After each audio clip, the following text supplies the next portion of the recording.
Innovative content. Global audience. Yes, my people. Today is Friday. So, and I know, thank God it's Friday. So it's one of those days, one of these time you wait for. It's weekend. And that decrease is here. We're broadcasting tonight on 2 different YouTube channels. I'm broadcasting to SRTV YouTube and also to Robo Television YouTube channel and also streaming onto the Robo Television Facebook. So for those of you who just joined this show, these are some things I decided to do over the period because I have 2 audience to fulfill, to feed, and I don't know what to do. So I have to do this for some time.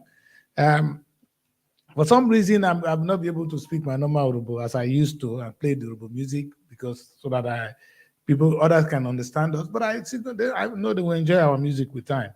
So let us build the audience together. Thank you, guys. Like today, as you all see on the screen, it's a beautiful day. I am here to provoke issues again. You know, that's what I do best. And it's nothing personal. No, many people don't understand that decrease. That decrease doesn't like you. It doesn't hate you. It's doing a job.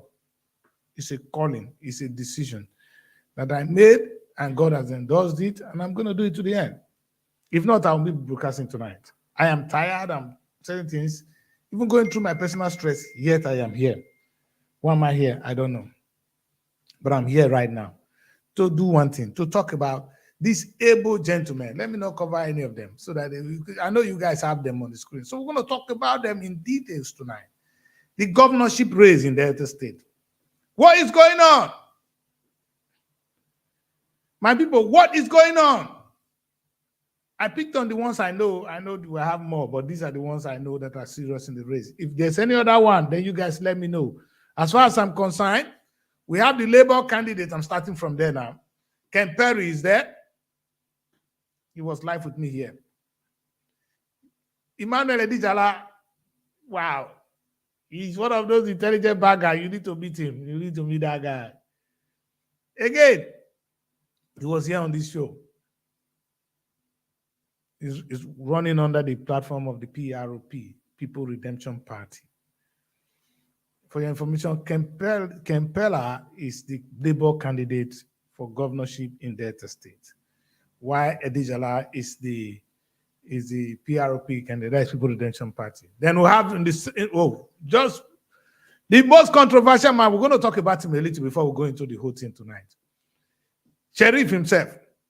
In fact, PDP, whether it's madness, we're coming back to that. We're going to discuss that tonight because my mouth is not good. Too much drama following you, Sheriff. Too much drama. The drama don't too much. But fear not let person talk because you know, say when would they grow up? They say mobile police. They were very strong in those days. If they kill your fowl, you can't say it. If not, Sheriff, you are a big disaster. But we'll come to that tonight. We're going to talk about all of you tonight. All of you. Anyway, for information, Sheriff Oboriwori, as far as we are concerned, as legally, he's still the one carrying the flag bearer of the People's Democratic Party, PDP.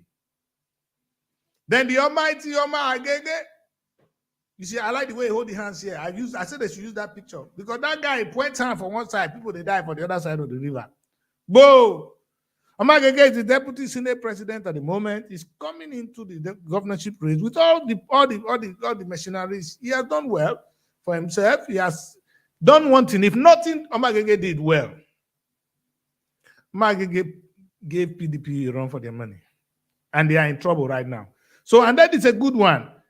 A state where there is no opposition, like the way that PDP were doing in Delta State was a disaster. That is not to say Omar Agege is the right one, but let us see. We're going to look at all of them tonight. I have my own decision. I'm not here to talk for SRTV. I'm talking that decrease is my name. I'm talking for myself. So I know some of you think, oh, why are you talking like this? Is a platform. It's not a platform. I'm the one hosting the show. It's my show. I didn't say this show. This is that decrease show. It's not SRTV show. It's not Robo Television show. This is me talking. Hold me responsible. Agege is a disaster in its own right. But we'll come to that. Baba Gbage. Bros, you know that man, we only know how to say they naked people white. But something is interesting.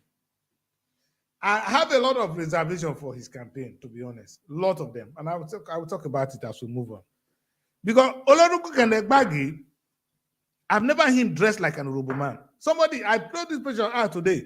They say, hey, how can Urobo man running for governor really be going for this? Have you seen that man dressed like an Urobo man? Is he ashamed of Urobo? I've not seen him dressed like an Urobo man. Since he's been campaigning, either he wear Yoruba cloth, he wear English cloth, or I don't understand. Why? Go to him and say to him that God please said so tonight. That's the information I got to. Some of them, it's not only me. They may not be here to say it, so I put it across. Ladies and gentlemen, for your information, you guys can always come in and make your comments. Thank you very much, guys. You're all welcome to the show. You're welcome to the show. Welcome to the show. It's a town hall meeting, but tonight, we're not going to host any of the guests. We're actually going to bring in my people to talk about these people.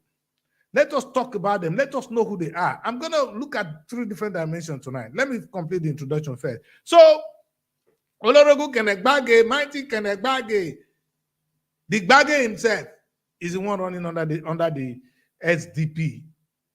Is it the Social Democratic Party? That is the party we know in those days. And when I started politics in my life, I started with that political party. That is the party Abiola used to win election. I thought it's dead, but it's still there. Well, congratulations, Gbagi. He's the one running it. Thank you very much. Power to the people. You be PDP, PDP that power at the best for you. You just abandon your old man for this country. There's God, though. Anyway, on the right, but not the least, obviously not the least, is Chief Great Ogboru. When I call great, he touches me here. With all respect, man.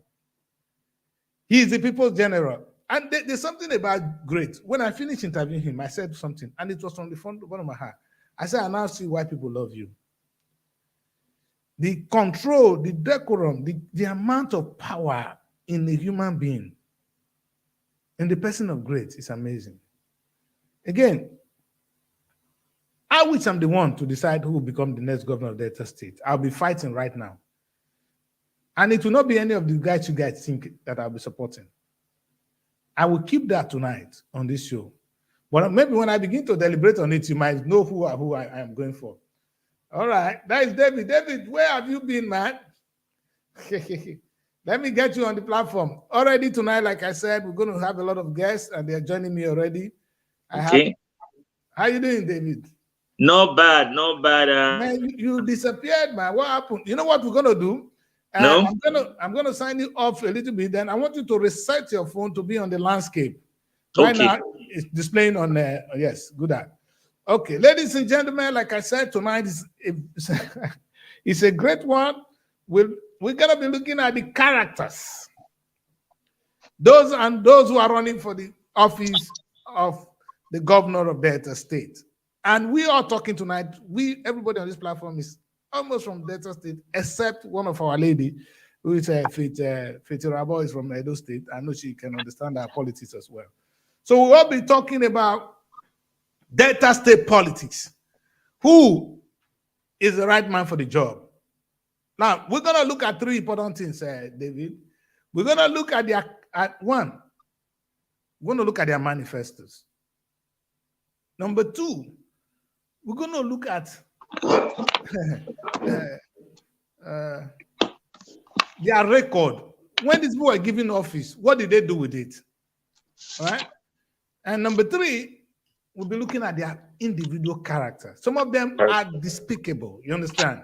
They have no character. They are not even accessible. Some of them are too greedy to become governor. Tonight, we're going to look at it with no fear or favor.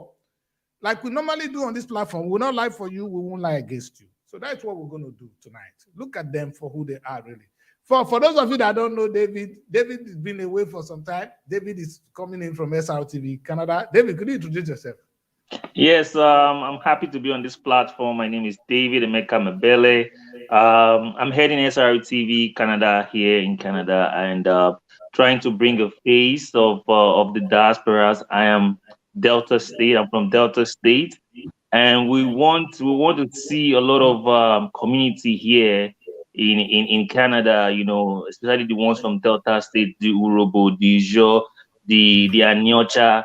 We want to see all of them come together and be able to choose a leader that will move us or take us to the next place. So I have been in diaspora for over 10 years, so, and I do want, we do want to have opportunity. I did most of my schooling and education back in Delta State.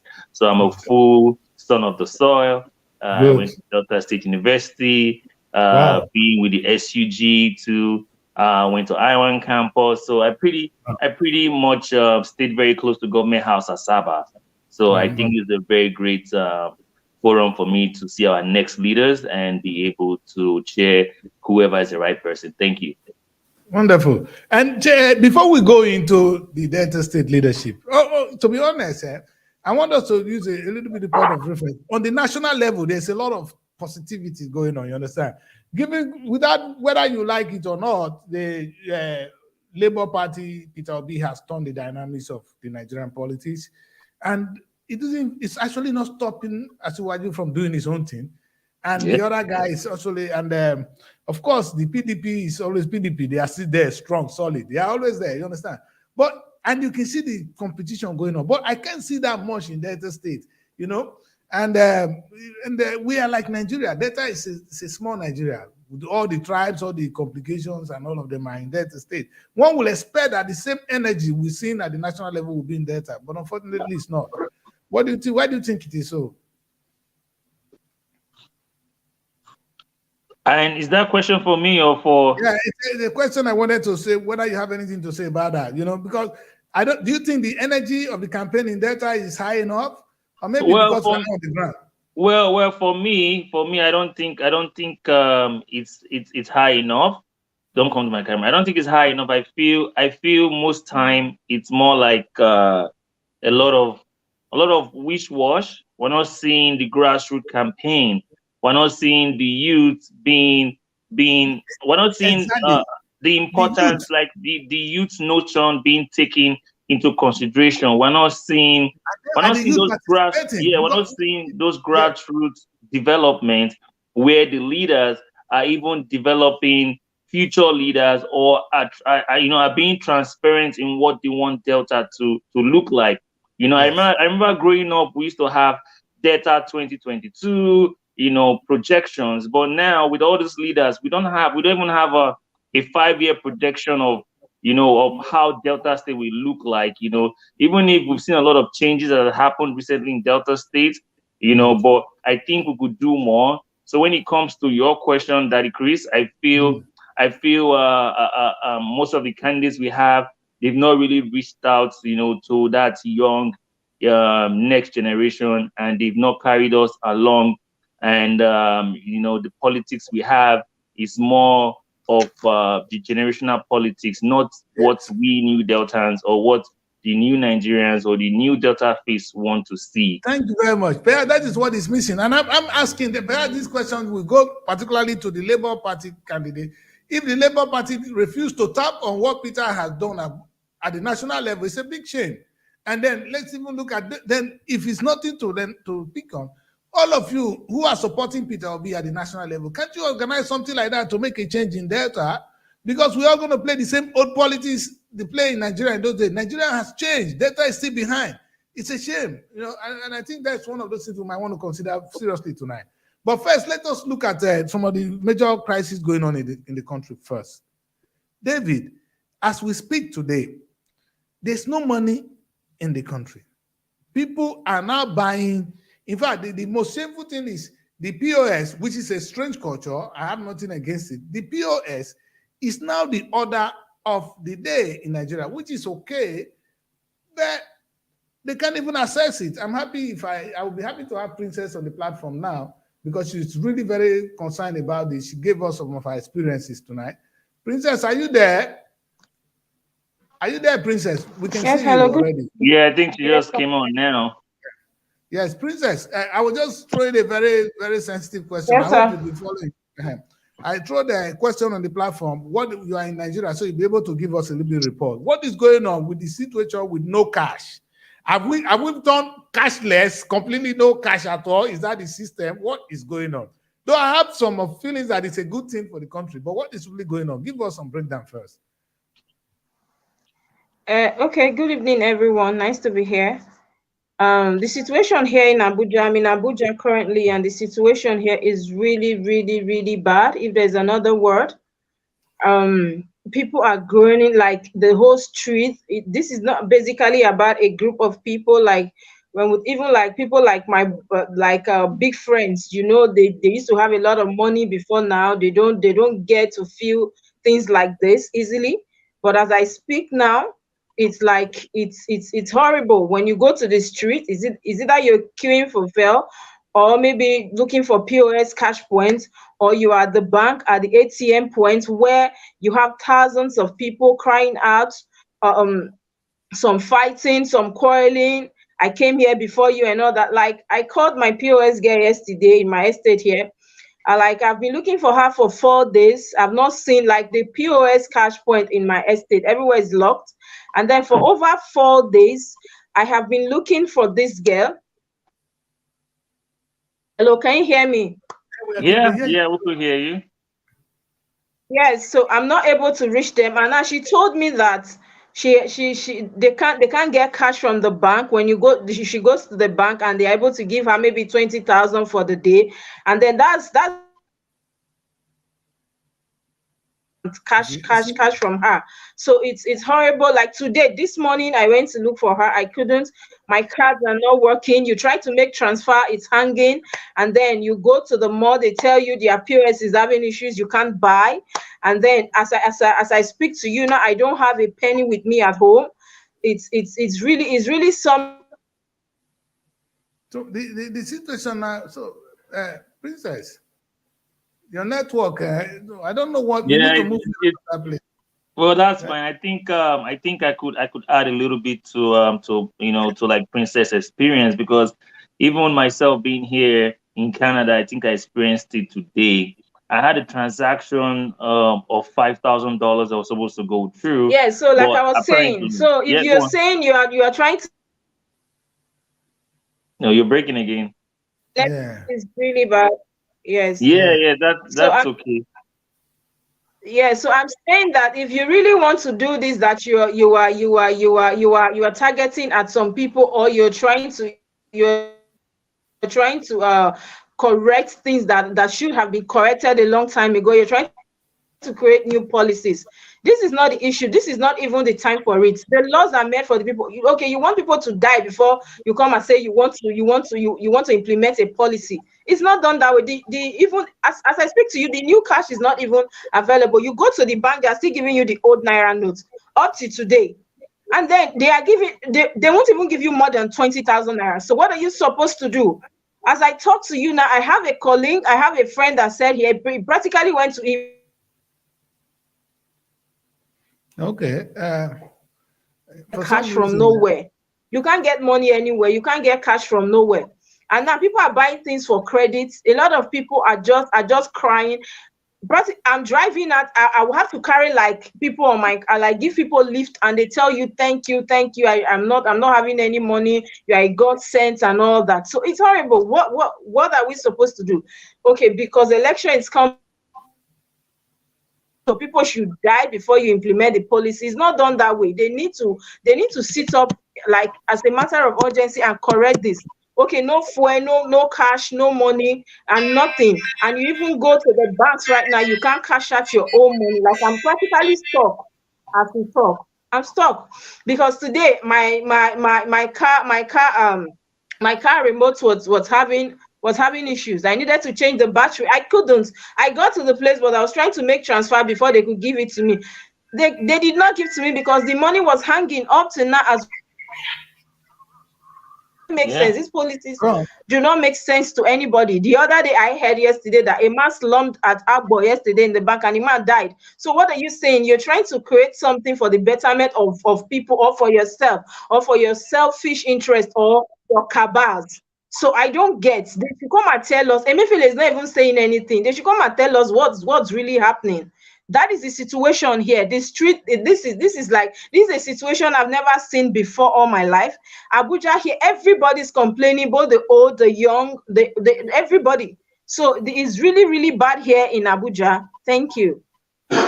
Oh my God. Uh, David, what do you think is responsible for this? Give us your own experience as well. So in every economy, everything boils down to responsible leadership. So the problem that that has been lingering is responsible leadership. When I mean responsible is when you are given a position to handle, are you responsible? Like, are you accountable? Can you show accountability? POS is a knock. It's even one of the knock C kind of jobs, right? It's a menial job. It's a job that you don't need an experience to be able to hold that kind of position. And now we have left the country under POS people, right? And how now if you go and you want to take 5,000 naira, you have to pay 7,000 naira. That is stealing. You are paying. That is encouraging a corruption. And Yes. now those kind of little corruption, if they're encouraged, imagine the high level of corruption that is encouraged that we can't see. These are things that we can see, and these are things that even we as Nigerians can say no to it. But the problem is, and I think Fela even said this thing. I think as Nigerians, we like to suffer and smile. No matter what's happening, we're still going Smiling. on. We We don't even have happy for to. them. We clap Yes, for we them. don't have to accept it. Even like here in Canada, we had one day where Rogers went down. This is an example. Rogers, a big company, went down. We had no internet, no bell. It took them, I think, 48 hours, in less 24 hours. When everything came back, we got apologies from Rogers. Rogers, their whole day, everyone who was on Rogers network had $7 back put into their account. Right? That's what I call accountability. Someone taking responsibility of something that has happened, something that has gone wrong. But the problem we have with our leaders is none of them want to take responsibility. They just want to wear the crown, but they really can't do the work. So it's our time that we start, it's our time we start asking questions, because my future is already gone. They're already eating into our future. But how about Yes. our kids' future? My kids' future. The reason why most of the well-read people, smart people leave the country is because the country cannot even harbor the intellectuals they have. So now we have half-baked intellectuals, that are still in the country, and those are the ones that want to rule. Even the ones that are half-baked that can rule, they don't get there. So I think so when it comes to whatever we're seeing now is the high level of irresponsibility. When it comes from even from the banking sector, it comes from the lawmakers. The reason why they make those laws is so that those laws can prevent situations like this. We don't have people that are advising the governors, the president, the aides. They are not doing. No one. If everyone there can do their job when it comes from the cleaner all the way to the top. So this corruption or this high rate of irresponsibility, is something that's grassroots, and it will only take deliberate planning, deliberate measures, deliberate people with past experience and character that has proven themselves, and people that we can trace no corruption to, because we have people that have not been corrupted or been polluted by the Nigerian economy or by the Nigerian situation.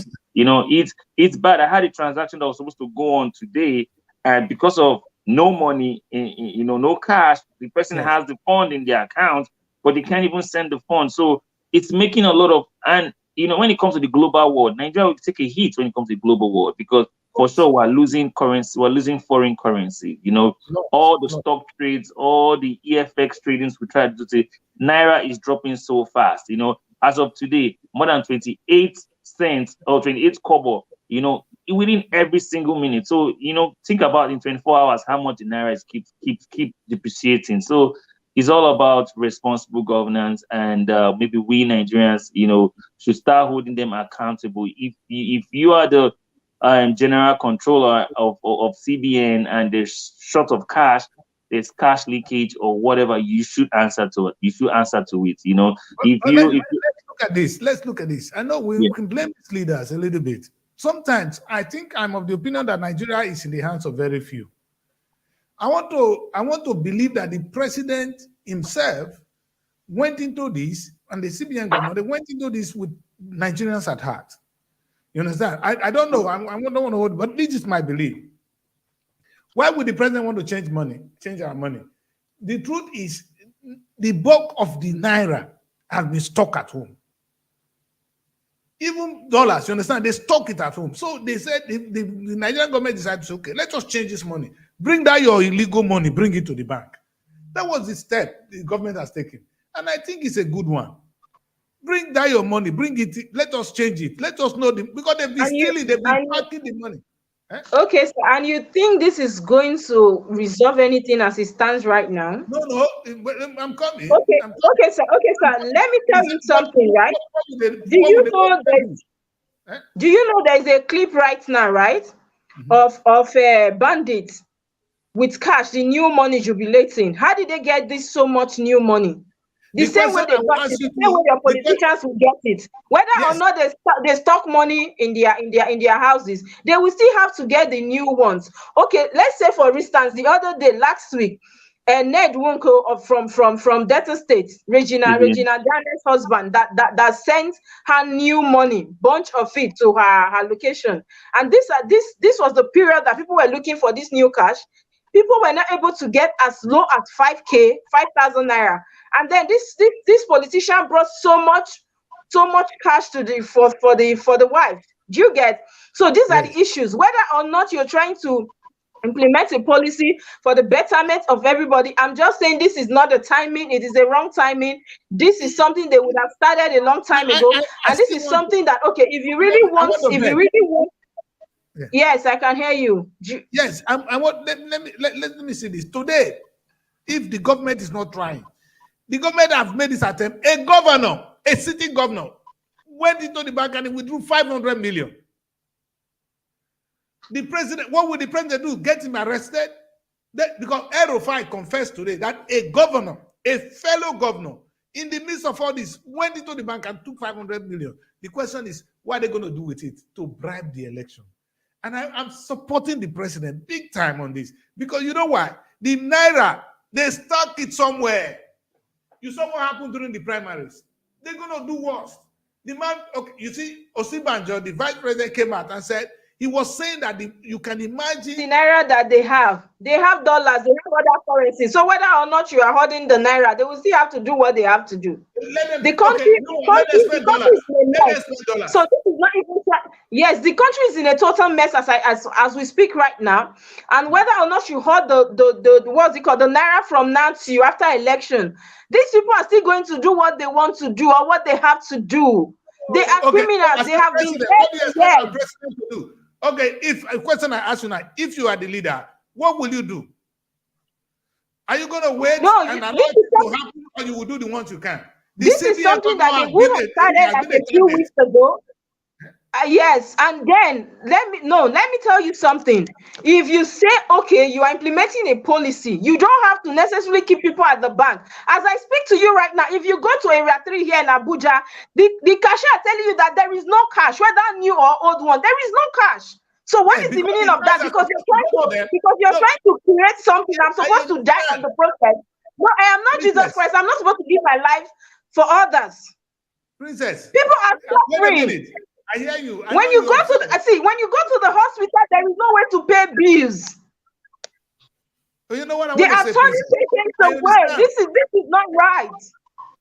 I know. I agree with you, but my concern is this: the president. Okay, what do we do? What, because from what I can see, a lot of money has been released to go to these banks. The few big boys, and that's why we're going to look at those who want to run for governor tonight. We want to look at that character. We're going to look at whether sir, wait. Can I ask you a question? Go on. Now, do you think that these policies, these implementations, do you think holding money for now, election being free and fair and all that for now? No election can be free and fair. Let's start from there. I've been able to cover 2 general elections for like 2 times in this town, Abuja here, and I tell you for free, it is going to be very difficult. People, it's just that Nigerians do not want to hear the truth. They just believe when they have their mindset on something, they believe, okay, God will do it. No, God is not coming down to do it for you. That is the truth. But the president is doing something. We are blaming him. Let me tell you something. Whether or not you hold the naira for now, it is not going to change the fact that tomorrow they will still come and start stealing and heaping in their homes. You know what I'm worried about? Let's say they're ready to share naira to influence this election. The president wants to avoid that. The truth is, our money is in the hands of very few idiots. We need to stop that. These are things you cannot play with. You understand? How can somebody withdraw 500 million today? So I think like you asked, how can we solve this problem that is faced? Yes. So I think first in solving this problem is when we make rules and laws, it should be applicable to every Nigerian. Thank you. Not a certain people, not a caliber of people. It has to be every Nigerian. If there's a cash, limitation, it has to start from the top. I think when we start cracking it down from the head, then people below will take those people as an an example. Like for a governor, even coming out, to state that during this hard time when there's cash limitation, they're able to go and take 500 million naira in new notes. They should be probed for that. But like I said, corruption has eaten really deep that it takes only someone whoever is going to fight corruption for Nigeria today would not even live to enjoy whatever they've done. So that's the kind of leader that we need. Someone that knows that you can plant that tree, but you will never stay under that tree. You can fight that fight, but you would never enjoy, your what like the fight you have done. So that's kind of leaders we need. Very much. You see what you said now, David, it's a very important thing. Princess, let us reason together. To fight these people, if you want to fight them, it's not an easy battle because these people, what they have is money. Let me tell you something, sir. Me tell you something, sir, right? Yeah. Do you know that Nigeria, we don't have a system? That is just the truth. If we have a system, this will not be happening. Let me tell you something. For instance, when we talk about the USA, let's say their president is even corrupt. I'm not saying it's corrupt, but let's say they appoint somebody and the president eventually becomes very corrupt. Do you know that because they already have a system that is working, right? The policies they already have on ground will still be running. The system will still be working, right? Yes. It will still be working to an extent because you have lawmakers that will tell you no. They join hands and they will tell you this policy will not work. This one will work. This is not a decision of one person as a president, as a governor, or as lawmaker. This is a house. They will decide on what they want. That's something that they know that, okay, the betterment of everybody. But in Nigeria here, we do not have that kind of system. It is not there. Is it not the lawmakers? Who are the criminals we talk about? Who are the dubious people we talk about? They are the lawmakers, of course. They are there sitting, doing nothing. What do you expect? The policies, these policies they are bringing, they are doing it for tomorrow. They will see, these people will, as we speak now, they already have the new Naira notes, SS. So whether or not you hold it, you suffer people unnecessarily. These people already have the new Naira notes. And that's the reason why you could see Ned taking so much money to the wife. No, princess, somebody that is doing her acting. You are bringing money, rubbing it in the faces of Nigerians for what exactly? What are you trying to tell us? Princess, I ask again, Princess. Yes, what is the way forward? Because if the president don't do anything, you say the president is sleeping. I'm coming, Yes. If the leaders are doing nothing, you say they're doing nothing. Now they've started to do something. They are sleeping. They are eating, drinking, and sleeping. That is what they do. That's the only thing they do. The president has done something here. He's doing something about this situation now. I don't what know did about he do? To be honest, Daddy Chris, I don't feel the president introducing new currency was a solution. In kiosks, in order for you to create kiosks, you add more kiosks. So I think he's just adding. So he's adding more chaos into the situation, right? Now we are not only complaining about having maybe naira currency or so or whatnot. Now we have a problem of having new naira notes. So this is another problem that the president has created, a general new problem. There was no need of infusing that into the problems that the country already have. The Like country is right going to now. a country is going into That is the election. thing. This is not the time for you to infuse a new currency, and now you're placing embargo. I feel this is just a strategic move of the government in from either deviating people to travel to make sure there's no cash in the economy. So now they're only painting that, oh, when we do this, all those bandits won't have money. But like my friend here or my colleague here has pointed out that they even have the new cash already. So who are we making those laws for? Is soldier go, soldier come. It's just But the same. you see what I want us to think simple. The president has made the law. The CBN government has done it. He has released the money from there are few people. Now it's up to the bank managers who are corrupt, because it's everybody that is corrupt. Nigeria as it is, you see, like you said something very correctly. The person that will fight this system will not live to see it. No, Because these people are will powerful. not live to enjoy it. They might live to see it. Maybe if they're old, but they wouldn't enjoy They it. will not.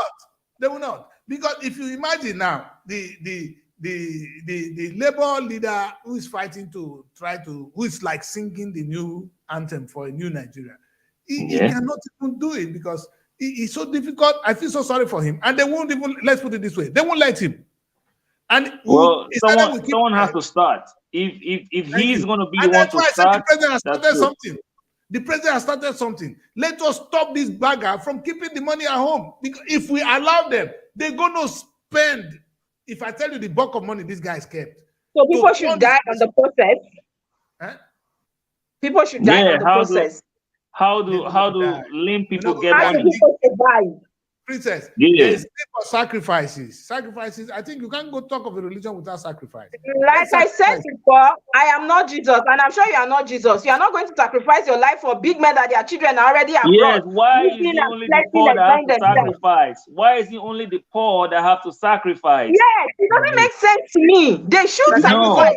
They've been eating the money. We need a revolution there. They've been eating the money. They've been eating the money. They have so much of the new money is already stacked in their homes. Let's see. We cannot be fooling ourselves.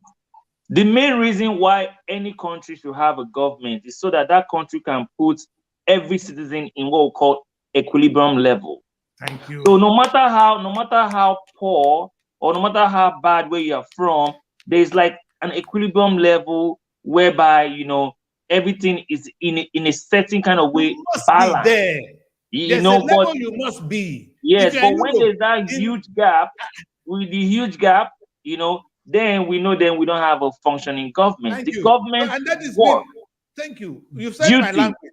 Yes, is to bring the country into an equilibrium level where everything, resources will be distributed accordingly, wealth to be distributed accordingly, education, amenities, everything will be distributed accordingly, and depending on maybe geographical zones, whatever zoning they are having, but there should be accountability. There should be, a way that the government see the reason why countries here, like in North America or European countries, why they move forward is because they listen to the grassroots, and from there they build up.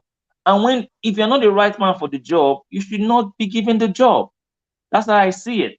But with Nigeria, corrupts absolutely. Especially when you bring, this man can't do the job. He can't do it. He doesn't have the capability, but because he's from your village, because he's from your town, or because he's the oldest man in your town, then you decide to give him that role. Obviously, what do you want him to do? He's not even thinking forward. He's thinking about when he's going to die. He's not thinking about the next generation. So the problem we have is having all these our old kebabs, all of them in displayed high decision-making positions, and they are still making decisions. When you get to a certain age, and this is biology or this is science, when you get to a certain age, there's a time where you can't really make decisions that are even beneficiary or good for yourself, right? So at that time, people make decisions for you. So why we would have leaders who can't really make decisions from themselves, or leaders who can't even remember how many kids they have, or keep blabbing names, or have have some health issues, coming up and say they want to lead the whole country, right? It's absurd. And you hear, I went to the Nigerian embassy in Ottawa, and it was absurd when I saw two ladies, like they were really, really fighting about Tinubu, and they were like, "Oh, what Tinubu did for Lagos?" And I asked the lady, "Okay, what did Tinubu do for Lagos?" They couldn't say nothing. But you see, they were just illiterate. They were just, they're bandwagon people. They just follow the bandwagon. So, but how do we correct that? How do we make sure that, okay, our governors that are coming in can be able, can hold, can be held accountable, and can checkmate, who is the president, can checkmate the lawmakers. The lawmakers can checkmate. That's why we have the Senate. Those things are placed for checkmate. That's why we have judiciary system. Judiciary system is there so that they can checkmate people, so that if you are going, if you are taking that, you are absolute. No one is absolute. No politician, no one is bigger than the law. So I think it's our time that, if we want to start putting grassroots, down like this, and we start putting the right people for the right job, I think that's the first step, because if you put the right man for a job, that's the first step. And another thing is this.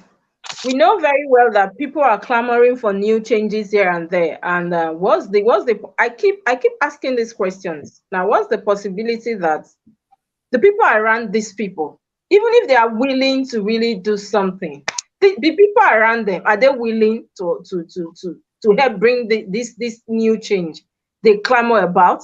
And then who are the senators? Who are the lawmakers? Check this. We don't have any sense. There is still the same old cabals that are coming out. They out. also be flushed out because they've tested corruption. No, it's true. All right. So let us let us zero this down. Let us now zero this down to Delta State. All right. Okay. Let's zero this to Delta State. Look at where we are. All right. Let me. I don't know. I can bring out the pictures of these guys again, but you guys have them. We have the Kempelia. It's the one for the labor. All right. We have Edijana. Edijana is young, but he's the one running under the People Redemption Party. Party is unknown, but I can tell you the guy is very good. We have the almighty Sheriff. Now, there's so many funny things about Sheriff. All right. Since that man since he started this thing, they've been fighting and fighting. PDP has been running one race, going to court for one thing, certificate. The same issue. We get him at the national level. The controversy that follows Tinubu follows Sheriff 10 times. And yet they still hold on to him. Example of imposing people on us. And it's a very sensitive thing in us, in especially those of us in the Yoruba area. The guy is from a section of the Yoruba called the Okpe. If we don't take him, the Okpe is going to say, hey, you don't want our people to rule. But bring another person. Why this one who have a certificate issue? We'll come to that. You guys will decide. Then after Sheriff come the Senate president, deputy Senate president. That guy, you know why I have issues with him?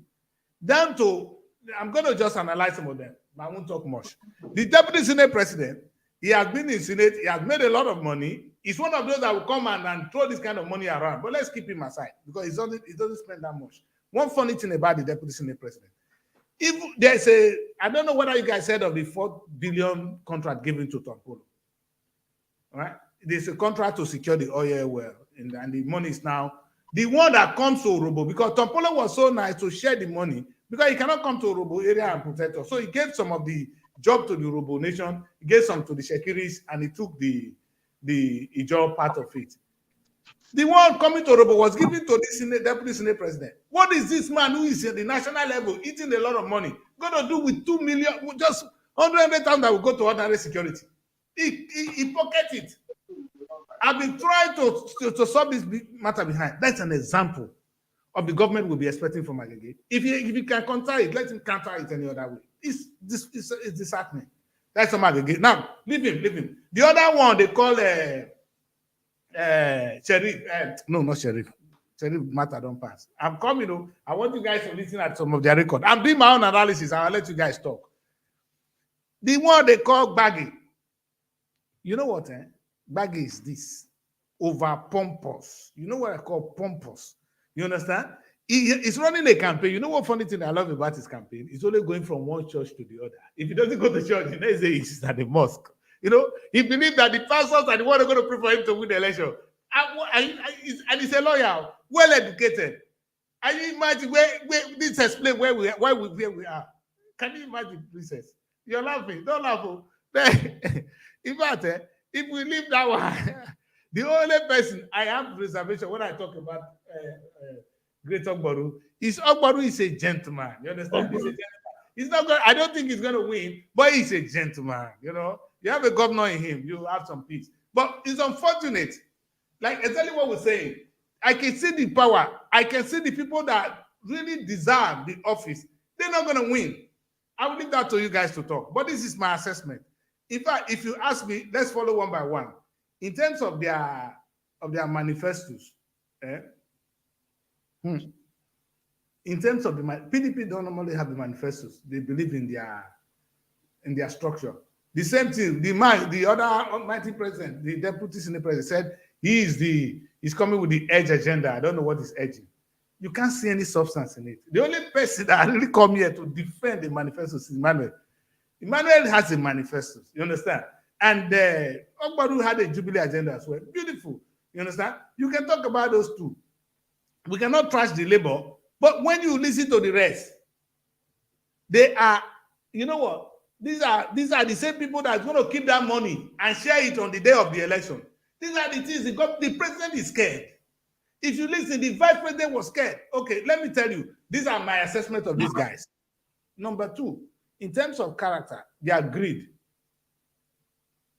Oh, who is there to pick? Sheriff has been signing this paper with Okowa, collecting all this loan upon loan upon loan upon loan upon loan upon loan. He's still going to be the governor. He's likely going to win. Whether we like it or not, the guy is going to win this election. Maybe they'll correct me. Well, we know where we're going.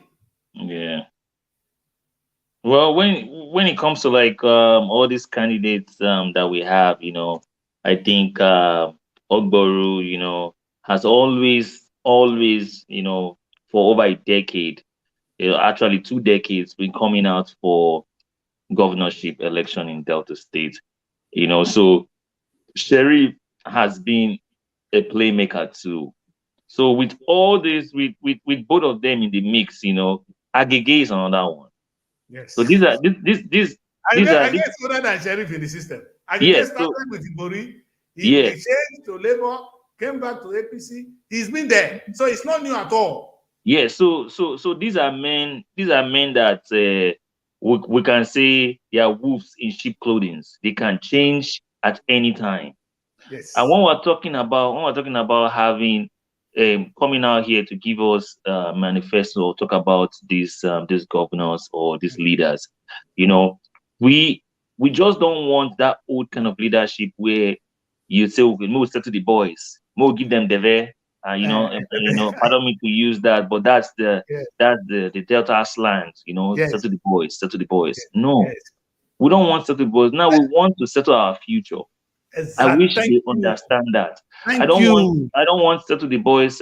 We want to settle our future, and the only way we can settle our future is by doing what you say you will do, by putting infrastructures down, you know, that will help us. When I was in Delsu, we used to receive bursary. I'm very sure I called 2 friends of mine, you know, that young friends that are out there. Nothing like that ever happens again in Delta State. Just being from Delta State, you know, there used to be a pride that you're from the oil nation, the big heart. But we don't even have hearts anymore. So I don't even know what we're big for. So I think this is a time where we need a genuine leader. We don't need someone who has been in the system or who knows their way about. We want a genuine leader. And guy. We don't need a candidate. We don't want the we don't want the kind of leader, you know. And from all of them, you know, I think the only guy that, you know, I really don't know much about his politics is this Adejana. You know, I really don't know much about his politics. I really don't know much about, you know, what he stands for. But for me, any leader that's coming from Delta State that understands that, you know, You want to make Delta State the safest state in the country. You want to make Delta State the place of agriculture and education. You want to make Delta State a place of excellence. That's the kind of person we want. Someone that has vision for Delta State. That has a 5-year vision. Because if you are coming to be in office for 4 years, your mindset should be at least you have a 4-year or 8-year vision. That your first 100 days in office, you've done one or two things. I think we should have a platform where if anyone goes to office and they can, in their first 100 days, we're not seeing any change or we're not seeing them doing anything effectively, they should be removed immediately. Maybe the law should even change and having a governor for 4 years. Change the law to having governors for 2 years because this corruption has to be brought down. If they make governors the least serving governors or the least serving servants, then I'm sure people will sit up. Because you can't be there for 4 years doing nothing. The president is there for 4 years doing nothing. All of you are there for 4 years for nothing. Let me hear from Princess. You know what funny thing? There's something the Labour candidate said. He said, growing up in those days, and this is honest, the rich people in societies were those who were entrepreneurs. In those days, it was the businessmen that were rich in society. Today, the only rich people in Nigeria are politicians. So even if you are in business, you don't want to do business anymore, you must add politics to it, or else you're not going to make the kind of money. Because the kind of money that goes into that purse is staggering. In fact, if they say it, sometimes your ears, you wonder whether am I living in the same society with them? I really want to fight them. You understand? So okay, well, before I come to that, let's hear from this because I don't want Princess get upset. It's going to be disaster. Princess, take it easy. But who is your man?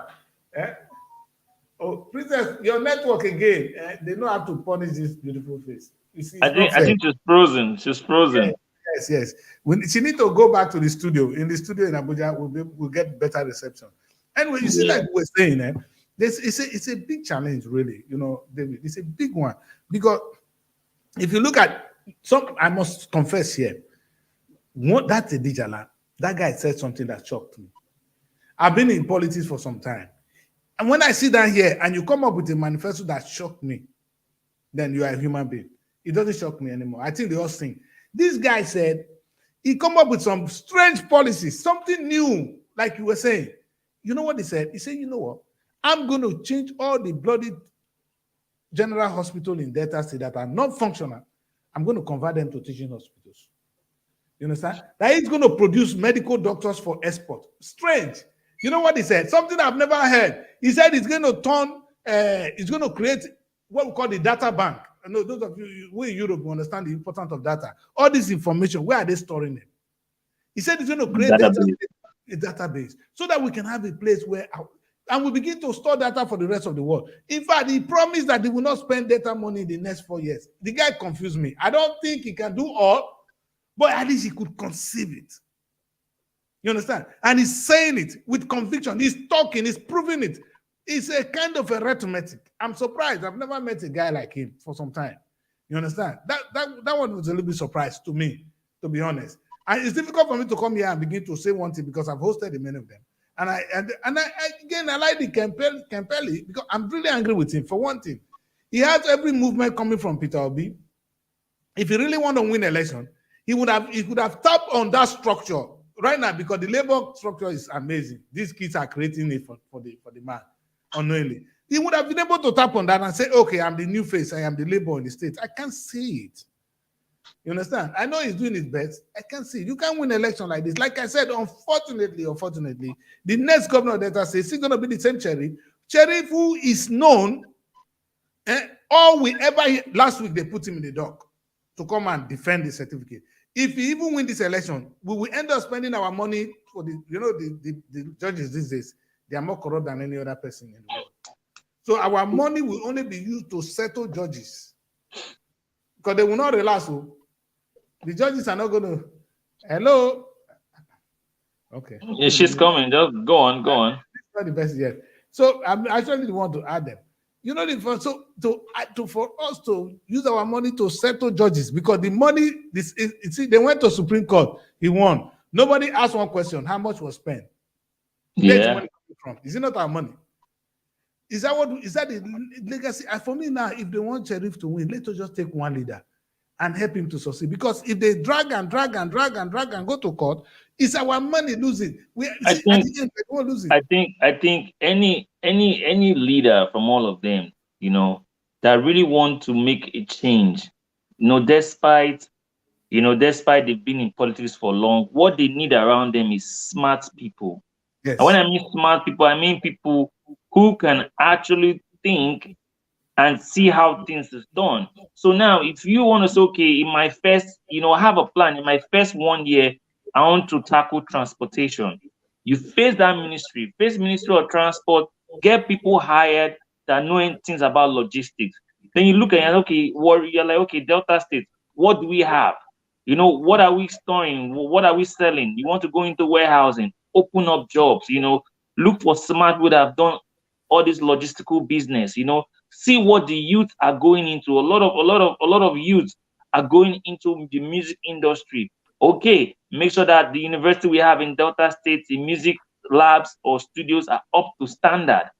Keep the youth busy. And you keep them off the street. And that will make you even become the best governor, because up to date, apart from when Ibori was there, I don't think I've seen any other governor from Delta State who has really worked with the people and listened to them. Like we say, corruption comes is in different forms, right? But the least most corrupt one is the one at least we should be going for.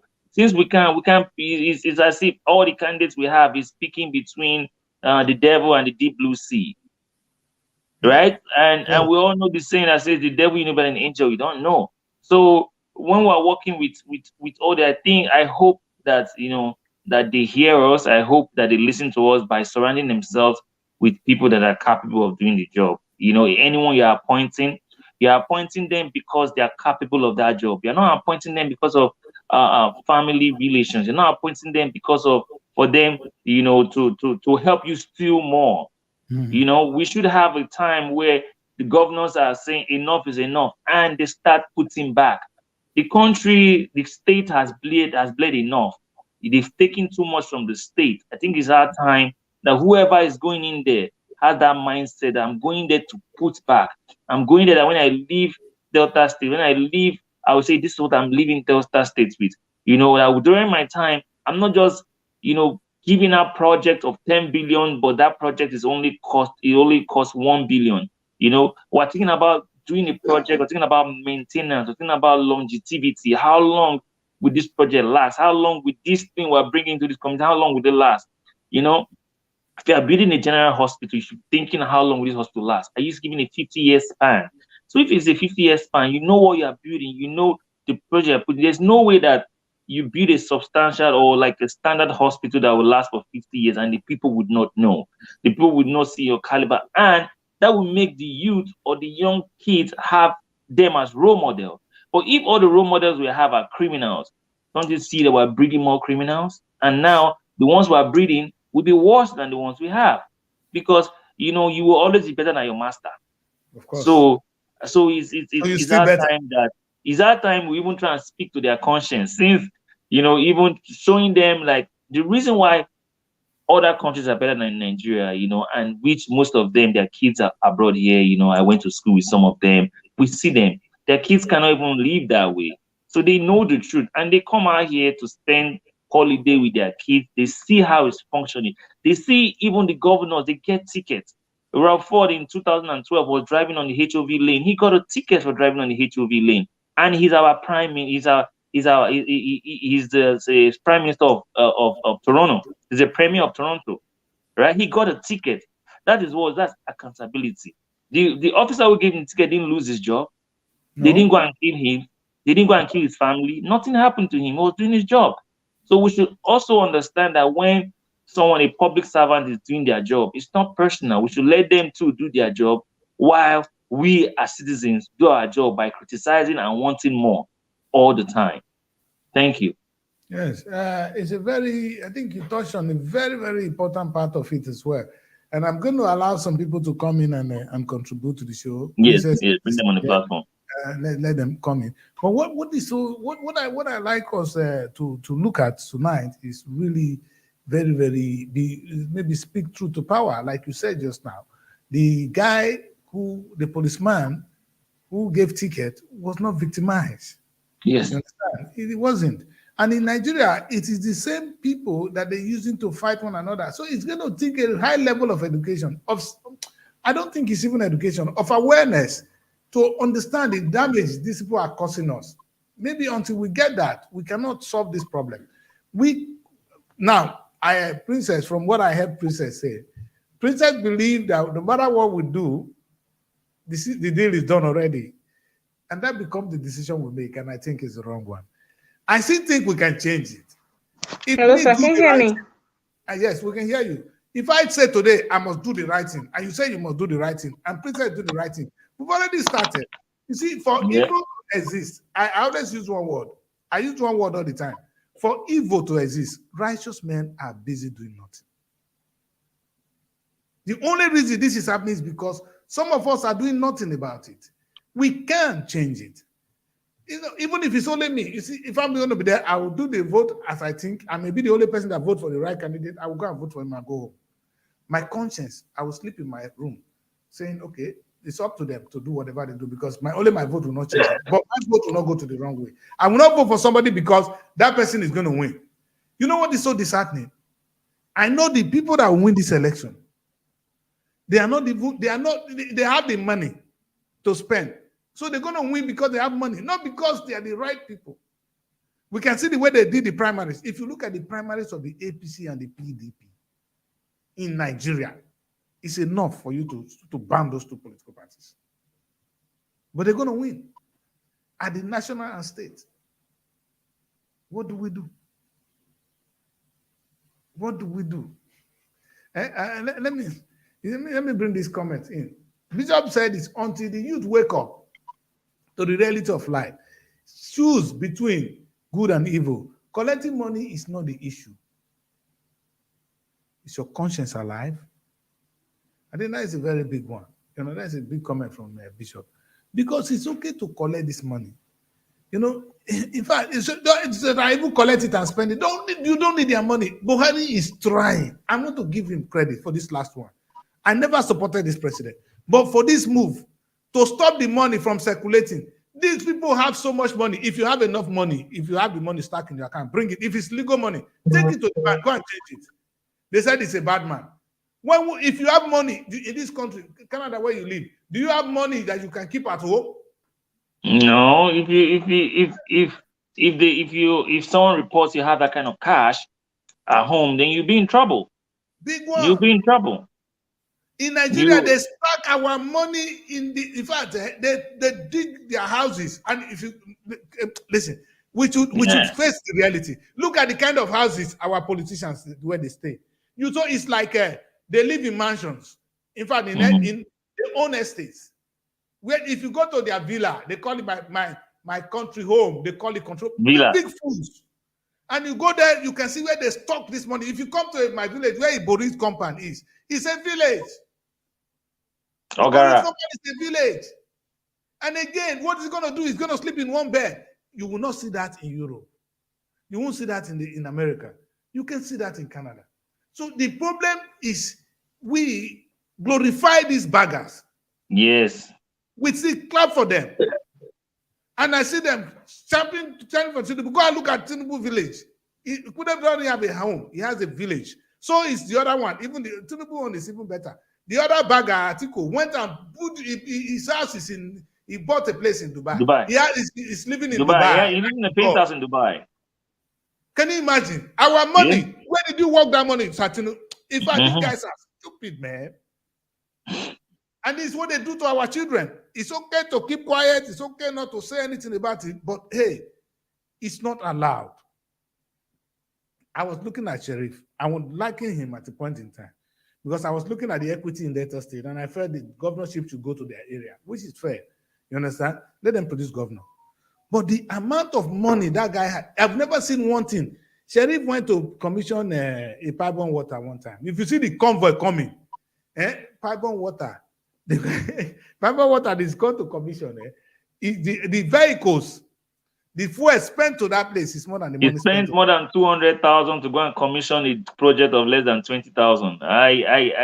We kind of get it. It's that's the height of corruption. Is it the governor we're expecting? Mm-hmm. Agege has done well. You know what I say about Agege? He went to the Senate. He's been dragging some projects. He considered the project in his village, which is okay. But you know what he's doing? He's the contractor of all the projects. Agege is the contractor. You can't see that the job is given to a contractor. He is the owner. He owns it. To the extent of taking even the stupid job of security. He want to control our life. If Agege become governor, he owns the state. That is the risk we face. And it's okay not to say it. Sheriff, the other one, they called Baggy, he was a commissioner, he was a minister of education. If you see him talking now, you know, he talks about how he drives Rolls Royce. Yeah, all of them have jet too. I don't think Agege have. Agege was using the office jet. Maybe Sheriff has not gotten his own, he will buy his own. All of them, all these fools, they have jet. What to do what? In a country where people cannot feed, you have a jet. Private jet. And you want to be their governor.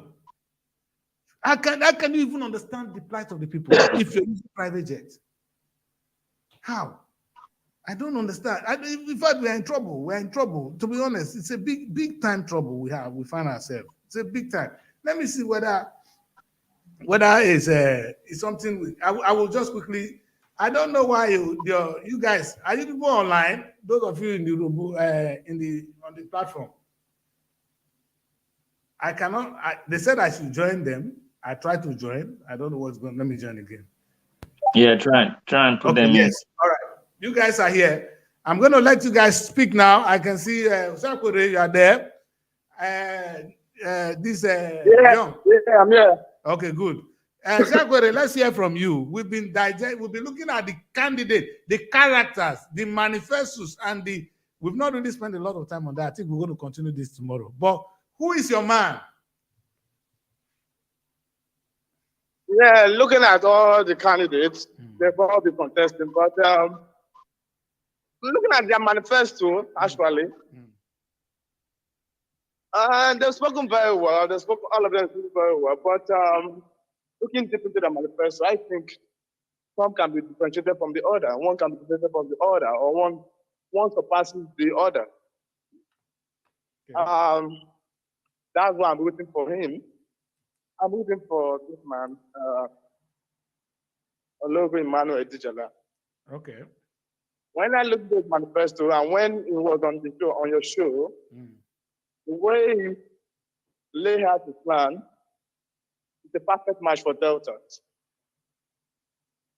It's a perfect match for Delta. He can move Delta to the next level. Not all what Omage Gate, the others are looking for. The others, they're all looking for their pocket. He might not be rich, you know. He might not have the money to throw around, but he has the capacity to lead Delta to the next level. I mean, I listen to him and I can tell you, yes. He has the dream, he has the mindset to push Delta to the next level. But when he talked about empowering the young women, that was when I knew that this man has the key to Delta. Because as this man started making his bread, he promised me that is the bread on the table. Yeah, women now. Yeah, women, they don't know that they have power. But he's trying to tell women, you people have power, move the economy forward. Because just imagine if a woman can convert if a woman can convert that strength he used to galvanize a house together into politics or into office, it's going to push Nigeria forward. It's going to push Delta forward. I take this lady as an example. Nkojo Wela. Yeah. He's the lady from Delta. Yeah, of course. She could put her house together. That's why she's able to manage World Bank affairs. Yes. So if she cannot put her house together, she can't be there. Since she was able to put her house together, That's why she's able to manage the World Bank finance, or that's why she's there. So when Edinela talked about bringing women into the focus, as I said, this man needs to go to when you get, for instance, you see the young ladies, young girls, even underage, or let's say, and who get pregnant and they drop. But Edinela said, no, we're going to bring these people on board, even though they've given back, we're still going to bring them on board, take their child from them, cater for their children, while we send them back to school to make sure they get education, to make sure they gain knowledge and become useful to the society and to their family. That's the great idea to put forward. And when you talk about the data bank, that is one thing we need to put into consideration. I'm talking about Delta State having their own oil bank. That's something that the government should look into. Because if Delta State is able to have their own oil bank, save oil for their own future or for the future of their people, that's going to help the next generation to come. Because I remember people like Norway, they are doing it. Some of the oil they save from the North Sea, they save them and they use or they sell them, and the money they save them for their future generations to come. Some persons in Norway, they don't even work, but they go to the government to get the money. We can do similar thing in Delta because Delta is using natural gas and oil. So we can do that. That's what Edijala is preaching. That is something we can do. Talking about the industrialization in the riverine area, he said it's going to open those regions. It's going to open up those regions from Koko, Staple, Ogara, Warri, those ports where those riverine areas where we know ports and thrive. It's going to bring investment back to the state. My brothers, my sister, I'm employing you all to go to your various wards, go to your various ward or in your area or in your street. Tell the people that this man is coming for good of Delta. So, okay, tell them to vote for my question to my question to you now is, to be honest, I am not speaking like every other person, like every Nigerian. I'm afraid that he might not be able to win this election for simple reason. He hasn't got the cash to spend. You know, in fact, the truth is, elections everywhere in the world is money. Money. I'm going to bring him back on the show. I like him personally. Yeah. I like him a lot. Yeah, we know. But how can he win an election without money? I was the same thing. Yeah, but now, go. Yeah, but now Nigeria doesn't need to. Yeah, but now Nigeria, now definitely we don't need to be talking about money issue, because if we put money at the focal point of voting for a particular candidate, that means we are selling our rights. Agree. So that's what Nigerians have done. That means they've sold their right to the people, and when you say your right to somebody, you can't go and get it back from them because you sold your right to them, or you can't query them. You know, you can't sue them to court because they will tell you that they've given you money and you've taken the money, so you sold your right to them. So, but Edinela doesn't have the money, but he has the charisma. We're talking fantasy now. It's going to take wealth. Somebody will talk about idealism and reality. You know, ideally, we shouldn't even be demanding money from them. But the reality of it is, if you don't have money, but it's going to create jobs on the ground. You know, when you create first, jobs, let him win first. You know, when you see what I want to do? What I want to do is let him win the election first. I'm not talking. Once he wins, we know he can bring the change. But first, you have to win the election first. How do you win the election without money? That's what we need to do. We need to go to our various grassroots. We need to go back to the grassroots where we came from, our community, our local community, and tell the people this is the right man to lead the people. Even that costs money. He might not have the money. Even that costs because money. He has the charisma. Okay, just imagine if Delta State, for instance, is producing 25,000 doctors in a year. That surpasses that of Nigeria. Of course. Or see, as a whole country. So Delta State will not be selling doctors to the rest of the world. That's a great achievement. Doctors and nurses. Yes. I know. I support that. It's one thing. It remains in my head. You know, I didn't read their manifestos. I didn't go back to it. But when he said that, I bought into it. Some of the things he said. A lot. And I agree with him. And he's my man. I don't have time to follow up on everything, and I'm happy you've been following up. But my concern is, how do we win the election first? You understand? Because if we don't win the election, we cannot make the changes. To win the election, yeah, as I speak to you now, yes, that is, as I speak to you, I've been in touch with him, and he told me clearly well. He knows that people in Delta, it's all about money. They are looking for money. But he said he doesn't have the money to spend, but he has the resources to give to Delta, which is the knowledge to push Delta to the next level. Yes. And that is the man, and that's how politics is supposed to be. Me and you, we are here in UK. We don't, no politician comes to give us money before we go to cast our vote. I pay to the Labour Party. So, I contribute. So they don't give me money. I pay my party fee, and so nobody asks me anything. I pay here. They don't give me money. I pay. I contribute to the party, and I'm going to be full time into it in the UK. So I know how politics work here. But the truth is, anyway, let me agree with you that. God will touch our heart and we will understand. When you deal with in life, you must learn to understand the person.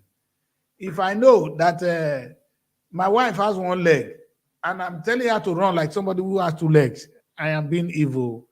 Our people don't have two legs, they have one leg. They need to wake up slowly to have two legs.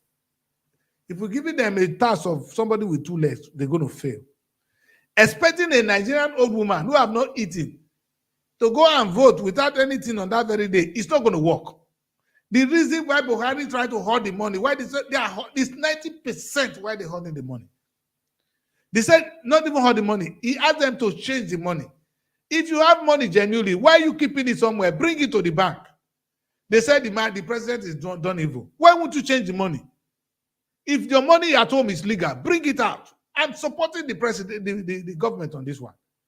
It's exactly where we started. I'm going to come back to that topic tomorrow. Anyway, let me hear from Young. Young, are you there?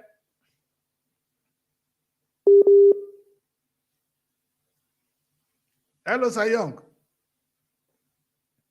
Young, this is your network from Abraka. I want to hear from you.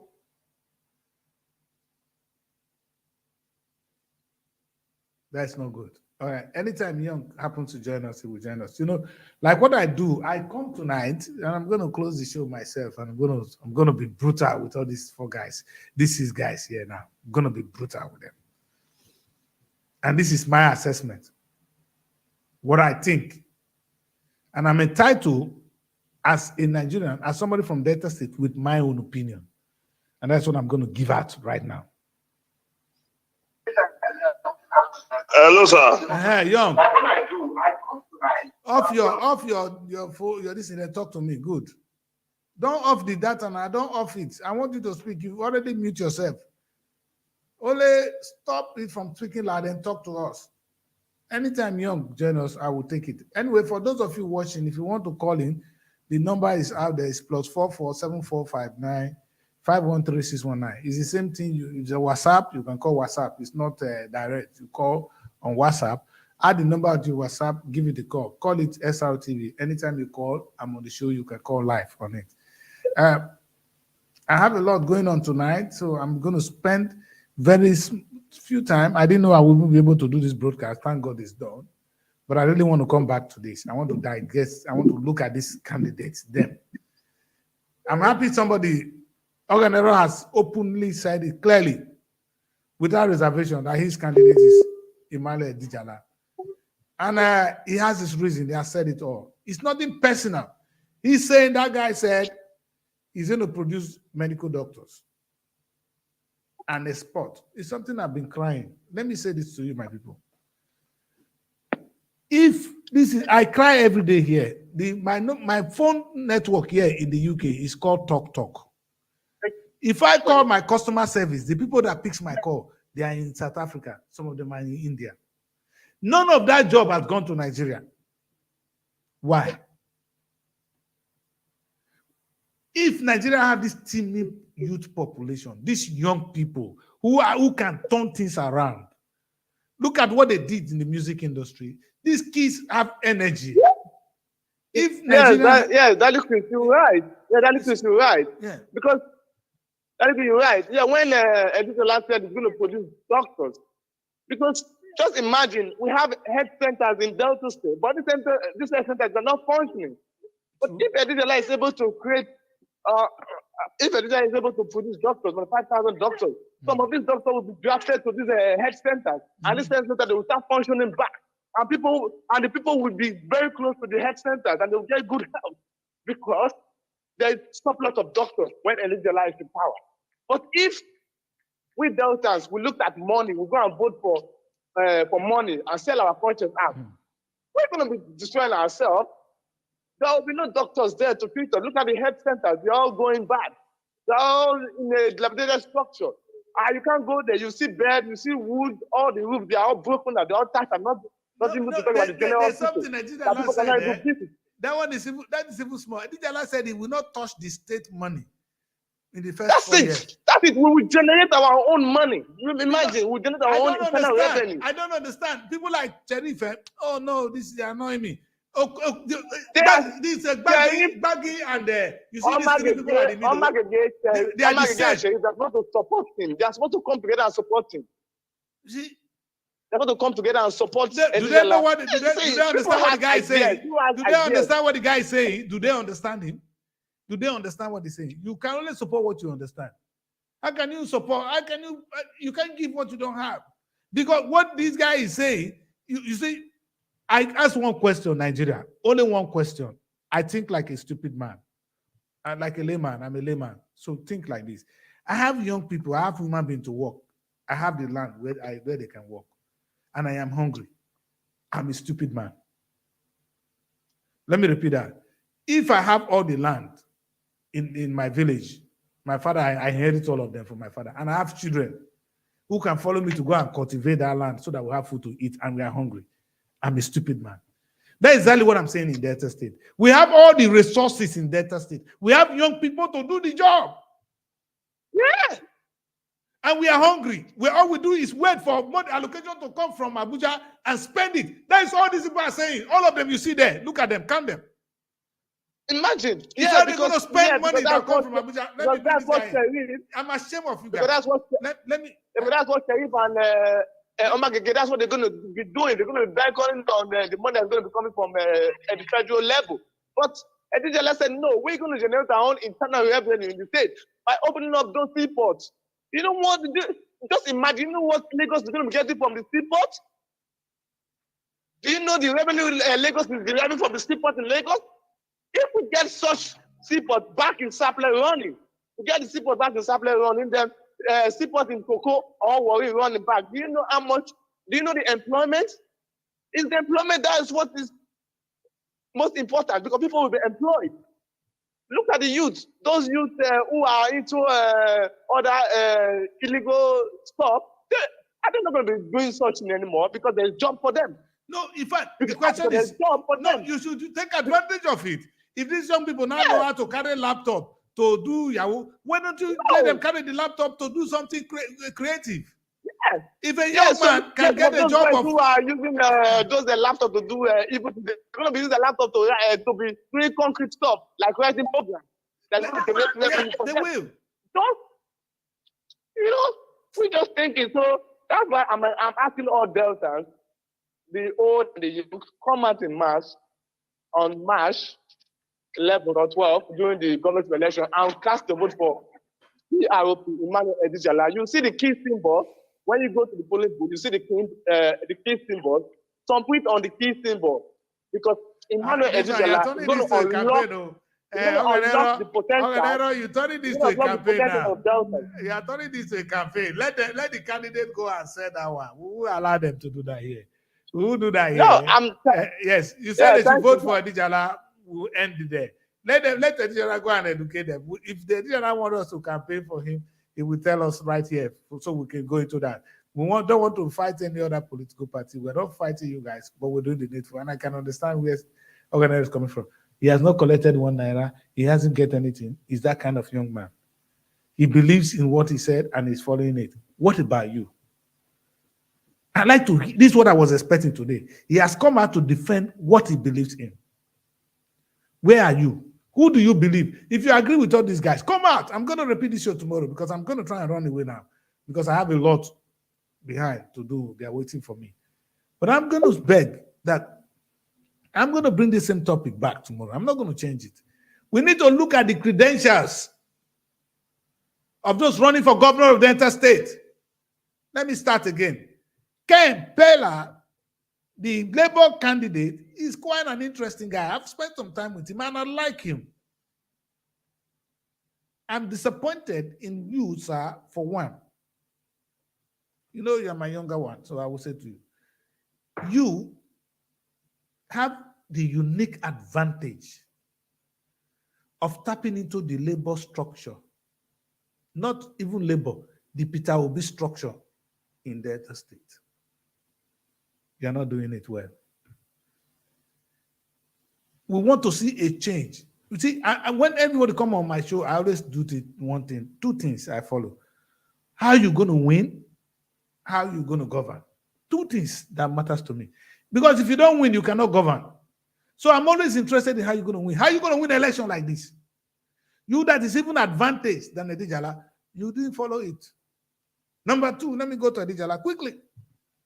Adijala, you are one of the most, in fact, like I'm amazed.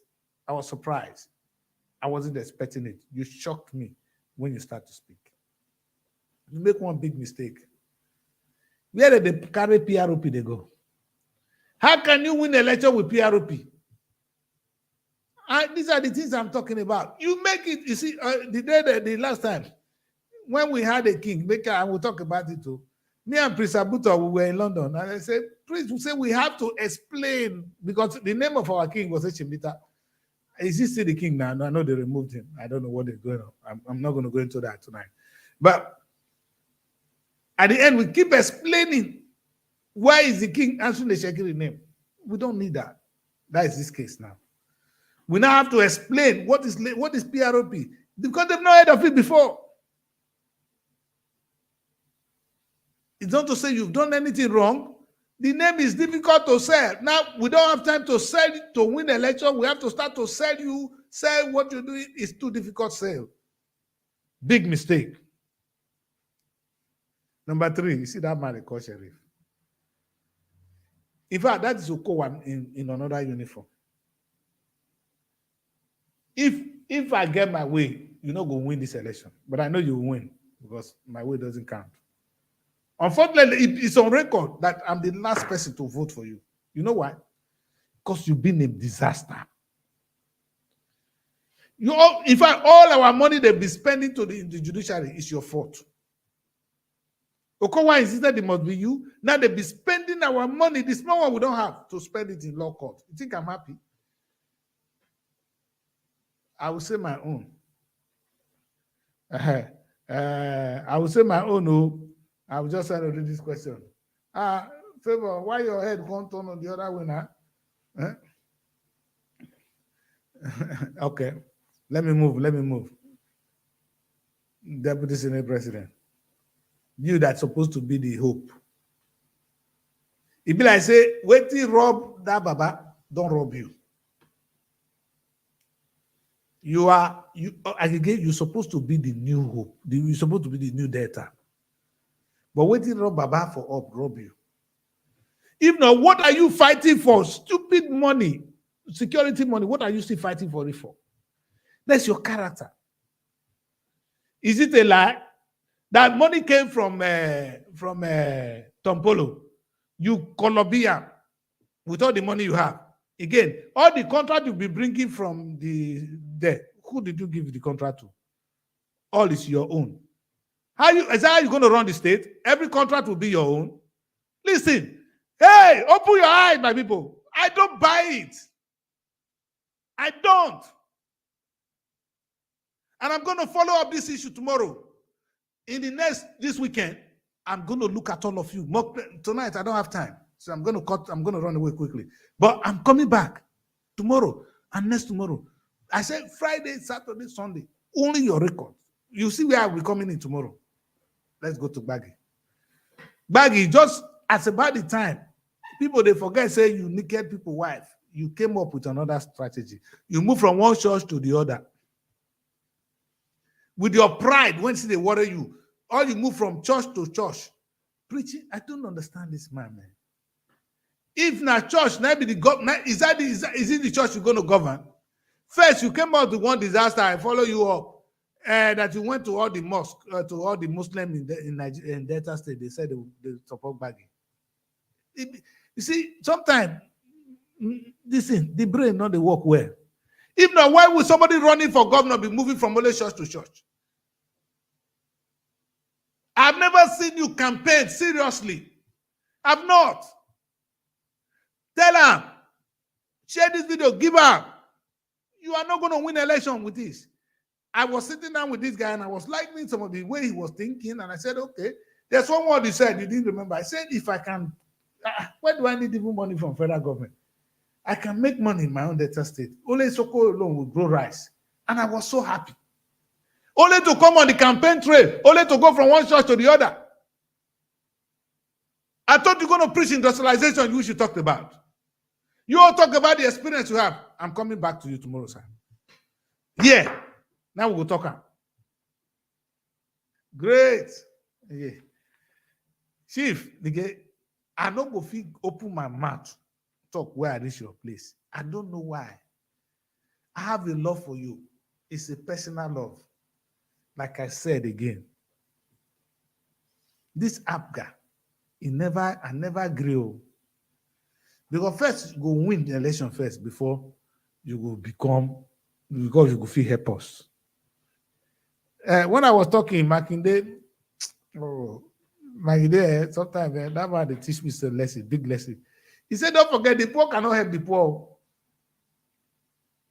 The poor cannot help the poor. Oga, until you win the election, you cannot help me. You need to win the election to help us. Is this how you're going to win the election? With APGA? And all these whites are this when you're just coming in.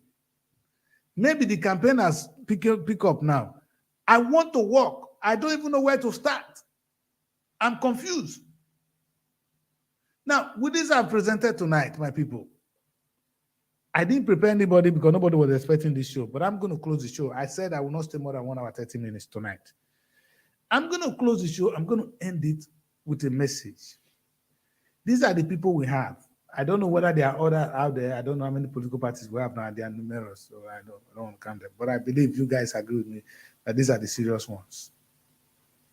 That is the case. Who are you going for? If you know him, work for him. If you believe in him, don't follow him because of the money.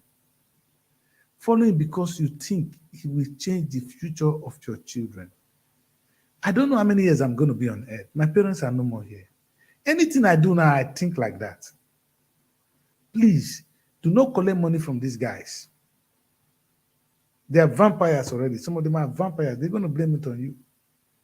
Sheriff, who have been collecting loan upon loan upon loan. And is it true that you guys collected another loan, Sheriff? Now I'll come back to you small before I end the show. Maybe it's a lie. It better be lie. Say, okay, we're not collect another loan. I like what Akporo will tell you now. He said he only got one question for you and your Oga. Who won't pay this money? This loan you they collect. Who won't pay? Because we're not going to pay the one we don't know. Now you go pay. You better even make this man governor, make him pay the loan back. What do we go do you, Sheriff? If you complain, what do we go do you? If you say money not there, because it's like you don't even know. Now what you do? Collect money, spend. In no rich and spend. Now he's collecting loan. Can you imagine that the Okowa is a madman? You have Delta State, you can cultivate the land and will be making money. You they collect loan. They Okowa, they don't the Sheriff too. Go tell them. Agege was supposed to be young and look different. Now lie. Waiting rob Tinubu robber. Me, I not go come. Might be shame. I'm coming. I'm going to open more record on you guys tomorrow. And in fact, when I will come here tomorrow, it's going to be bold. It's going to be war because I'm really coming to attack you with facts.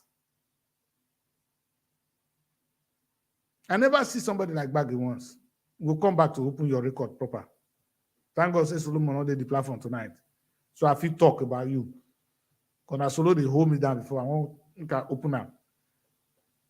You come pursue election in this matter time. All you do now, they tell you say Reverend Father have been a pastors when they look for money when they want to eat. Now they won't do. Now they won't give you the vote when you want to win the election. Then they can't governor when you go be. What a disaster! If not be this party when bros go enter, when chief great go enter. Because where did they pass Abga go now? In Anambra they go. They don't carry our capital. They go near Anambra. You just say go there, Baba. I don't like Abga, but I like you. Anything I can, I'll do for you. But it's too late. Let's see what we can make. Now go back. Dijala, you get love this night too. Even the boy, my boy, they say, they look for the key. So that one they go press. Let me tell you talk. That's what Gubernatorial said. It's a little. That's what I said. That's what he said. When he had the best that Pella, when he gets the whole state, the young people, whether you don't defeat yourself, say you're not going to win already. Because that's what I can see. You are a young man. I like you. I like your energy. You spoke with us here intelligently. But where is the organization? You don't win the election by attacking. You win by organizing.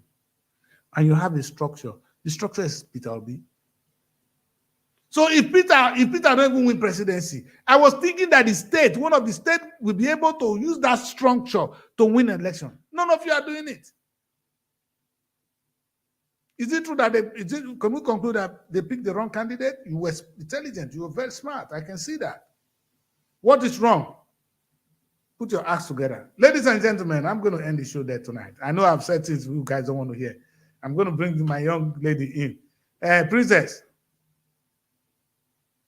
you run away since. No, sir, I was having network issues. I'm fine.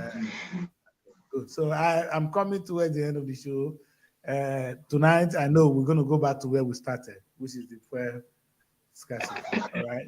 The fuel is one side, money is not there. What do we do now?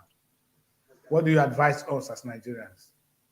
Those of you in Abuja. Nigerians have nothing to do with this. When you say Nigerians, if that means all of us. No, the leaders, those people know what to do. They should do the needful. Like when you go to the bank, I have money, I'm not able to access my own money. It's not right. I think they should let go of some of these monies. Let us have access to our monies. It's not like somebody, like I told you, I went to the hospital today and a lot of people were there stranded. These are the issues. You won't kill people because you're trying to implement policies. So I know the policies are right, but maybe the timing is not. These are the issues. So maybe you should be able to, they should release some money for people. And of course, this cash policy and the limitation placed on withdrawals should be lifted for now. It's not even making sense because as I speak to you, I know somebody that is owing so much money already as we speak. He's borrowing from one place and he has money. So how much can he withdraw a day to resolve these issues? So these are the issues. They should do that. I'm talking about the fair issue.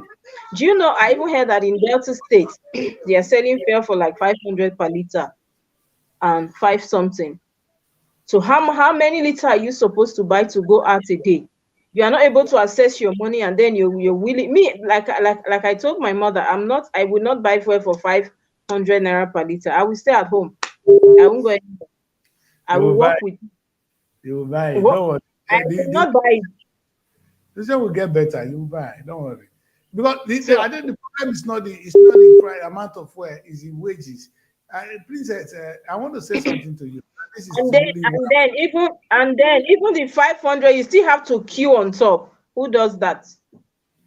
Abuja, here we are buying 195, 199, and then we're even telling you it's too much. We can't buy it. Let alone people buying. I really feel for them. It's. I feel the pains. I feel the pains of Nigeria. I feel the cries we hear. There's something I can do as a person. Gubernatorial, what do you have to say? You wanted to say something. Yeah. Okay, his network is shaking. He's coming back. And I mean, it's disturbing. It's disturbing. My problem is, I think this government is trying to do something. Buhari can see that these gladiators, these witchcraft, these witches, these wizards, no, not even witches, the wizards are out to take Nigeria to another level. He wants to stop some of them. The only way he can do it is to... Yes. I feel like they all know what they're doing. I feel like this is a plan. Now, this is my personal opinion. Okay. Like, go on, Yeah, 200. Go on. But Edijola says it's going to be for this. Huh? Okay, you are still on Edijola. We'll come back to Edijola tomorrow. Let's talk about this fuel crisis and the money we don't have to feed, because it's disgrace. I don't even know the word for it. In my entire existence as a Nigerian, I've never seen this. I mean, things could be hard. We know we're going through a lot, but not to have your own money. It's a call for it's a recipe for disaster, and I pray we don't get there. So what I'll do, Princess, we'll send a message to the leaders, and I'm feeling sorry because you know why I'm careful here. Last time I listened to Siba just saying that the same people that destroy Nigeria, they won't say they want to come and visit. He was talking. You understand? I'm saying, who is he talking about now? Are you talking about your Oga, Tinubu, or who? Or you're talking of PDP? I'm just looking at who they're talking about. I know it's one of those two he's talking about, or the two of them. If that's the case, then this government must be doing something to stop them. Are they not together? Are they not the same people? Are they not the same cabals? So what are we not saying? They are together. So why is he making that statement? Yeah, they become enemies quickly. You know, it's like if you have a husband, when the marriage stops, all you say about each other is the bad things. We don't remember the good ones. You know that.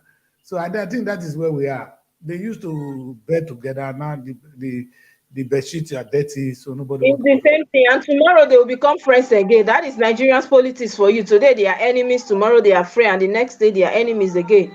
Yes, it's been on and off. I agree with you. Well, Princess, what I want us to do is to get more prepared tomorrow for tomorrow's show. I still want to maintain this topic. You understand? I want to maintain this topic tomorrow. The topic is still our elections, and we will digress, look at some of the current happening. Let us take some pictures for me tonight, right? Let me see the queue, how people are fighting, so that we can share those videos with our viewers tomorrow. I'll see if I send somebody. If you cannot, I know you're very strong. But I will do that so that we can look at what Nigerians are actually going through, and let the international community see how disgrace, how annoying. But you know the truth. I want to leave this show living because my conscience won't let me go away if I say the government is doing the wrong thing. Because I think he has nothing to lose. Buhari could have said, okay, let it go as usual. This is doing now. Like I said earlier, I said it before. You're trying to hoard the money because of election that is coming. Now you want election to be free and fair, right? To some extent. And then you're thinking, yes, so you're thinking people will be bought over with these monies, right? And that is why they are trying to, yes. That's one of them. Yes. And now in your mindset, on your mind, you think that they don't already have the new currency where they have excess of it. A lot of politicians already, okay, if they don't have it, why are we looking for the new currency? It's not available. It's not available. So why are we still looking for the money? Why are we not getting it? You go to the bank, even in Abuja here, they tell you the money is not there. The money is not available. They will still give you the old notes. So why all this drama? People go to the bank, they are not able to get their own monies. They are not able to get even the new ones. Okay, give me the old one. Let me go my way, and then it's not available still. It's something that this is horrible. They need to do something as soon as possible. People cannot keep going to the bank and tomorrow you say there is no cash, there is no cash, there is no cash. It doesn't make sense to anybody. I'm not able to use my card. I'm not able to do transfer. I'm not able to collect cash either. So what am I supposed to do as a human being? I need the money to survive. So I need to stay alive to vote for the right person. You don't want person, okay, if you want me to vote, let me stay alive to vote. You can't kill me then before but that is the truth. I won't die because of election. Like I will keep saying it. So the best thing is that they should let some of these naira notes out for people to live their lives. Like what I said, if they really want to have a free and credible elections, they know what to do. It's not even basically about the monies alone, about elections being bought or people being bought over. They have other things they can do. Okay, to tell make sure us one of the things you think they can do. People vote. Let there be securities on the ground. When people are there, vote. Not like somebody will go to the polling ground and then you intimidate them with thugs and all that. Securities should do their jobs. These are some of the issues we talk about. The securities should be there. Allow people to vote.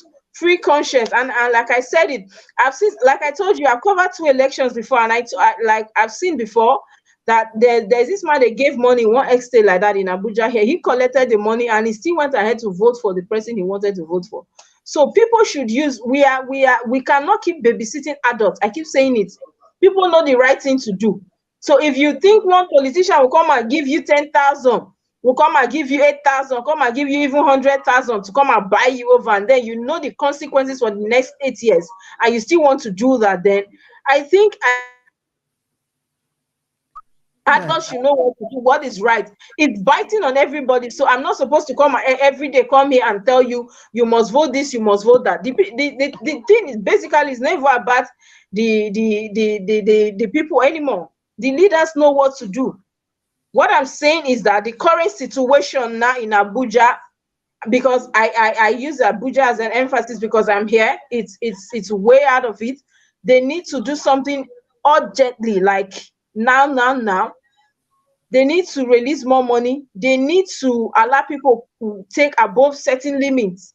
Because for instance, I have a friend that is owing so much already. How is he supposed to meet up? You need to allow the guy take his money out of the bank. Anyway, he just has to take his money. All right, let's just play one music. I'll come back. Give us some few seconds to do that. When we come back, we'll close on that. All right? All we need All right. is love.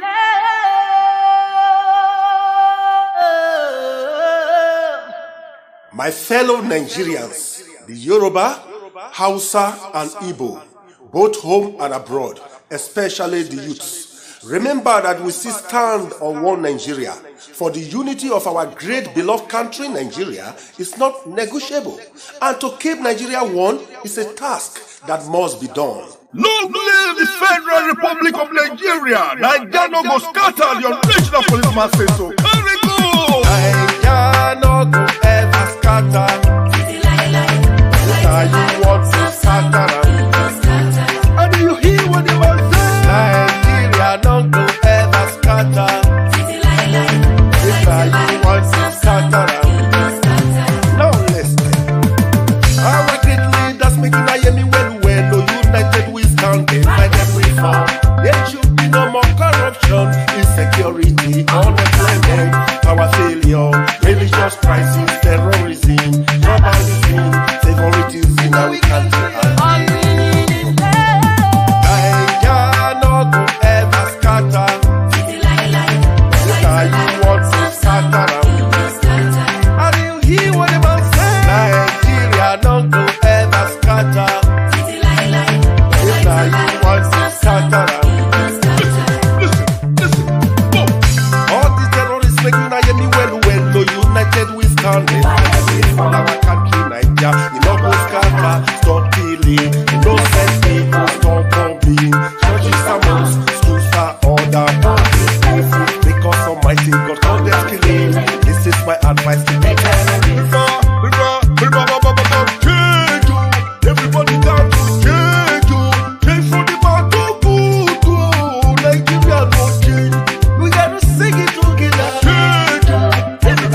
SR